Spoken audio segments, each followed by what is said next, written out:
Bendecido día, apreciado amigo y hermano. Hemos llegado a la mitad de la semana para hoy miércoles 11 de octubre.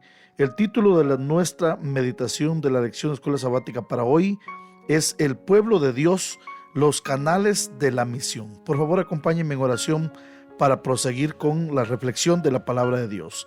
Amado Padre que estás en los cielos, gracias te damos, Señor, por el privilegio de estudiar tu palabra. Acompáñanos como lo has hecho siempre a través de la presencia de tu Santo Espíritu. En el nombre de Cristo Jesús. Amén y amén. Estamos estudiando la segunda parte de nuestra lección de escuela sabática titulada La misión de Dios en favor de nosotros, segunda parte. El versículo para memorizar de esta semana es lo que nos conocemos como el fragmento de la Gran Comisión.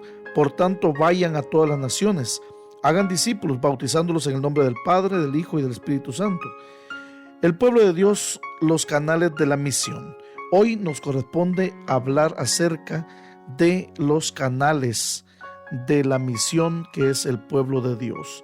Durante esta semana hemos venido hablando de varios componentes de la misión de Dios en favor de nosotros y cómo la misión de Dios ha estado a nuestro favor, comenzando con el Dios Trino, luego el foco, el centro, que es hacer discípulos, y el evangelio eterno, el mensaje, y ahora los canales por donde debe fluir el mensaje, que es el pueblo de Dios.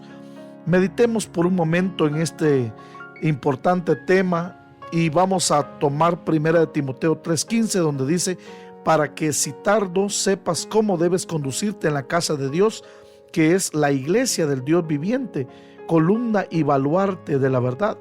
La misión no se realiza con discípulos aislados. Dios reúne a sus discípulos en un solo cuerpo y a ese cuerpo se le denomina el pueblo de Dios. A lo largo de la historia, Dios siempre ha contado con personas que representaron fielmente su carácter y en obediencia siguieron sus propósitos. El pueblo de Dios son quienes han sido llamados y que han aceptado su invitación a ser partícipes de su gracia. Todos ellos han sido y continuarán siendo instrumentos de Dios para el cumplimiento de su misión. Leamos Génesis 12:1-3 y Deuteronomio 7:6-11 y 12 y preguntémonos cuál era el propósito original de Dios para su pueblo en el Antiguo Testamento. Pero Jehová había dicho a Abraham: vete de tu tierra, de tu parentela y de la casa de tu padre a la tierra que te mostraré, y haré de ti una nación grande y te bendeciré y engrandeceré tu nombre y serás bendición. Bendeciré a los que te bendijeren y a los que te maldijeren maldeciré, y serán benditas en ti todas las familias de la tierra. Esto es lo que conocemos como el llamado de Dios a Abraham, que tiene tres grandes acciones. La primera, el llamado. Segundo, tiene una promesa. Y tercero, tiene una bendición. En Deuteronomio 7:6-11-12 leemos: porque tú eres pueblo santo para Jehová tu Dios. Jehová tu Dios te ha escogido para hacerle un pueblo especial, más que todos los pueblos que están sobre la tierra. Guarda por tanto los mandamientos y estatutos y decretos que yo te mando hoy, que cumplas. Y por haber oído estos decretos y haberlos guardado y puestos por obra, Jehová tu Dios guardará contigo el pacto y la misericordia que juró a tus padres. El pacto de Dios con Abraham y sus descendientes tenía un propósito específico. Es decir, fueron llamados y creados y comisionados para ser agentes de la misión de Dios, canales de bendición para las naciones, de acuerdo con Deuteronomio 28:10 e Isaías 49:6. Sin embargo, fueron elegidos dentro de una relación de pacto con Dios, basada en una incondicionalidad implícita de fe y de obediencia. Así lo rezan Génesis 22:16-18, Éxodo 19:5 y 6, Deuteronomio 28:1, 2 y 2 Crónicas 7:14. Este proceso de atraer a las naciones circundantes hacia Israel fue la estrategia misionera, entre comillas, de Dios en el Antiguo Testamento. Entonces, la estrategia de Dios en el Antiguo Testamento fue intrínseca, es decir, atraer a las naciones circunvecinas hacia el pueblo de Israel. Ya en el Nuevo Testamento la misión de Dios continúa. El Señor y Salvador resucitado lanza ahora una nueva estrategia misionera. de acuerdo a Mateo 28, 18 al 20 y Hechos 1, 8, en los que los discípulos de Cristo que constituyen la iglesia salen a la misión por todo el mundo, en lugar de que, como ocurría en el antiguo Israel o el Antiguo Testamento, el mundo fuera ellos. Ahora nosotros tenemos que ir al mundo. La misión no se originó con la iglesia, definitivamente no. Al contrario, la iglesia existe porque Dios todavía tiene una misión que cumplir y está utilizando a su iglesia para llevarla a cabo. No hay iglesia sin misión, es decir, la iglesia existe porque hay una misión. Sin embargo, cabe una pregunta: ¿cuál es la misión de la iglesia? ¿Es la misma que la de aquel que llamó a la iglesia a la existencia? Porque el Hijo del Hombre vino a buscar y a salvar lo que se había perdido. Lucas 19:10. Aunque ninguno de nosotros en la iglesia puede salvar a nadie, y eso es así, sí podemos y debemos llevar a otros al único que puede salvar, y ese es Jesucristo. En el libro de Elena de White, Testimonios para la Iglesia, tomo 3, página 420, leemos: la misión de la Iglesia de Cristo consiste en salvar a los pecadores que perecen, consiste en darles a conocer el amor de Dios hacia los hombres y ganarlos para Cristo por la eficacia de ese amor. Qué privilegio, mis amigos y hermanos, y también qué tremenda responsabilidad. La misión es para la iglesia lo que el aire es para nuestra vida. Sin aire morimos, sin misión también la iglesia muere. La pregunta que nos ocupa para la reflexión de hoy, en nuestra reflexión, es: ¿qué puede hacer usted personalmente para sostener la vida entonces de su iglesia a donde usted asiste? Recordemos que así como el pueblo de Israel en el Antiguo Testamento fueron los canales, también hoy en el Nuevo Testamento nosotros somos los canales del Evangelio de Dios. En el Antiguo Testamento el pueblo de Dios era el pueblo de Israel y los descendientes de Abraham, a través de los cuales debía ser bendecido todo el mundo. La estrategia misionera era que el mundo acudiese a Israel para conocer a Dios. Actualmente el pueblo de Dios es la iglesia, pero como hemos visto, la estrategia misionera cambió. Nosotros debemos ir al mundo y darles a conocer el Evangelio.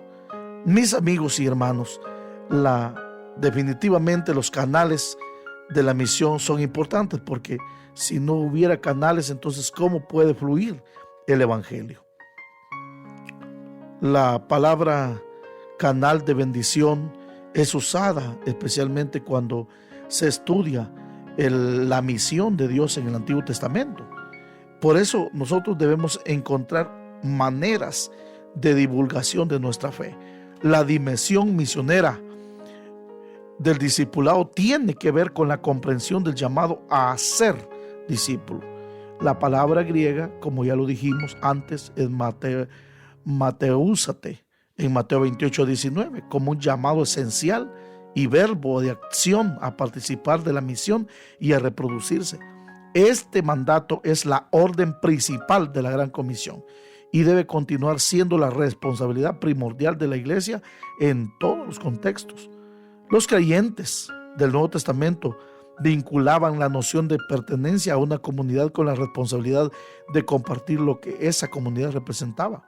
En otras palabras, la misión en el contexto de la Gran Comisión es más que un llamado a compartir el Evangelio con quienes no conocen a Cristo. La misión es un llamado a compartir la fe personal y a discipular a los destinatarios interesados, con el propósito de liberarlos de las garras de Satanás para que puedan entregarse plena y continuamente al señorío de Cristo. Por lo tanto, mis amigos y hermanos, el Nuevo Testamento utiliza la palabra discípulo para indicar una relación con Cristo y un compromiso total con Él, que surge como resultado de aprender e interiorizar sus enseñanzas, es decir, ser transformado por el crecimiento continuo en el conocimiento de Jesucristo. 2 Pedro 3:18, vivir una vida de sumisión total a su señorío mediante el poder del Espíritu Santo y ayudar a otros a comenzar a experimentar, confiar y seguir a Jesús. Desde esa perspectiva, entonces, mis hermanos, el discipulado no debe entenderse como un programa de la iglesia, porque no es un evento puntual en el tiempo. El discipulado es más bien un proceso que dura toda la vida de crecimiento en Cristo, que transforma las perspectivas cognitivas de la mente, afectivas de las relaciones y evaluativas de la vida de los creyentes. Ya continuaremos hablando un poquito más del discipulado. Sin embargo, por hoy seamos los canales que Dios desea. Quiero también añadir un poco más a la comprensión del discipulado y hablar un poquito más de lo que dice la hermana White. Dice ella en el libro Ministerio de Curación: no podemos conservar nuestra consagración a Dios y al mismo tiempo perjudicar nuestra salud mediante la complacencia de un hábito erróneo. La abnegación es una de las condiciones no solo para ser admitidos en el servicio de Cristo, sino para continuar en él. Cristo mismo declaró con palabras que no se pueden interpretar mal cuáles son las condiciones del discipulado. Mire lo que dice: si alguno quiere venir en pos de mí, dijo él que teníamos que hacer 3 cosas: negarse a uno mismo, quitarse el orgullo, quitarse todas las cosas que obstaculizan ser semejante a Jesús, que tiene que ver con el ser. Tome su cruz. Esa es la otra parte de lo que hay que hacer, y sígame.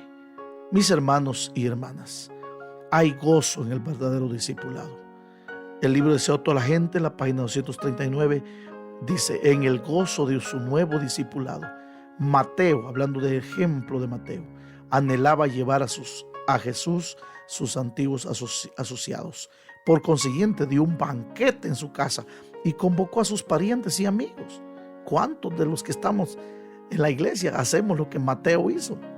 Hacer un banquete. ¿Cuántas veces hemos hablado de que para predicar el evangelio, para cumplir con el mandato de Cristo, que es la gran comisión, tenemos que hacer campañas, tenemos que hacer esto, tenemos que hacer aquello, pero muchas veces fracasamos, y la razón no es porque no sepamos hacer las cosas. La razón es porque antes de hacer discípulos tenemos que ser semejantes a Cristo Jesús. La persona que es semejante a Cristo Jesús arrastra. Su influencia espiritual es una influencia poderosa que cualquiera quiere imitar, sin decir que le imiten, por supuesto.